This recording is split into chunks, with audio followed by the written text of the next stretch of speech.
Все още сме на ден едно, аз продължавам да се срещам с някакви много интересни хора, които правят много интересни неща тук на OnFest 2013. Тук сега при мен е Васко. Васко, здравей!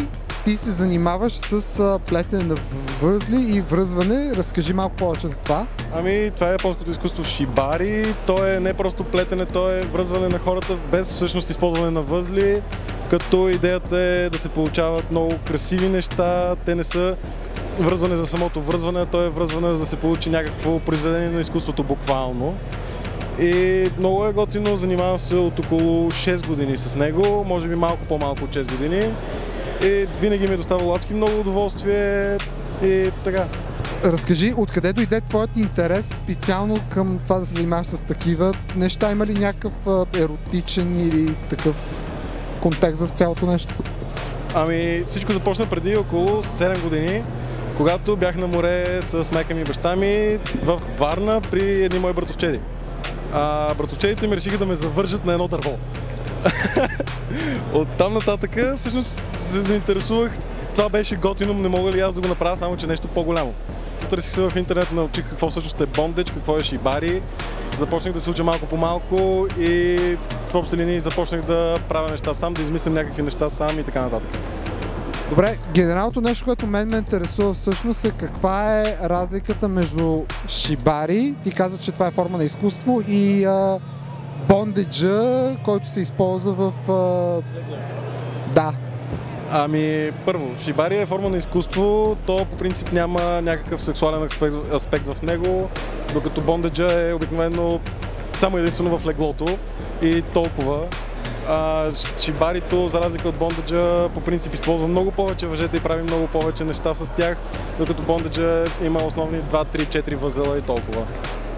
Значи бондеджа всъщност е по-проста форма, а шибарито е наистина много по-задълбочена форма на връзване на възли.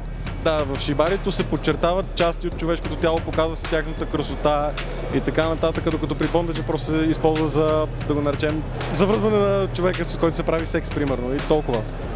Добре, всъщност ти каза подчертаване на човешката красота, значи ли това, че става дума само за женска красота или...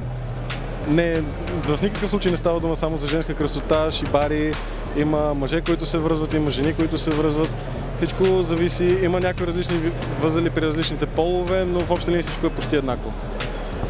Добре, как може човек, който се интересува от такива неща, да започне да занимава сам с нещо такова от любопитство? Какво е нещо, с което трябва да се здобие? Какво е нещо, което трябва да научи най-напред?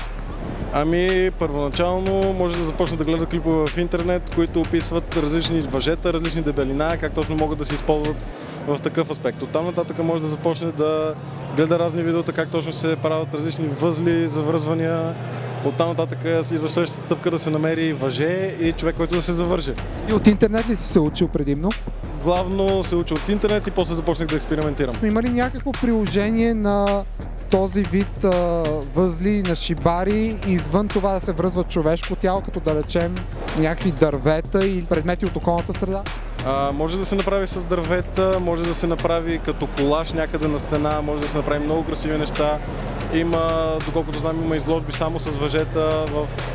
Забравих къде е точно, но има изложби, които са пана, направени с въжета, изглеждащи като, примерно, момиче, ядящо сладолед или като дърво, изцяло направено само от въжета. Трудно ли ти беше да си намериш модел за днешната демонстрация? Ами, това тя ще го каже, колко трудно се съгласи и така нататък. Аз не съм сигурен, тя трябва да го каже. За мен е удоволствие, на мен много ми харесва, не е нещо, което наистина правиш всеки ден, така че експериментално е. Ето, това беше приказка. Колко време ти отне специално това нещо, за да го изплетеш? Около 40 минути. 40 минути отнема цялата тази плетка и цялото това обвързване. Това е наистина много интересно. Това е японското изкуство шибари, което ни демонстрира Васко. Благодаря.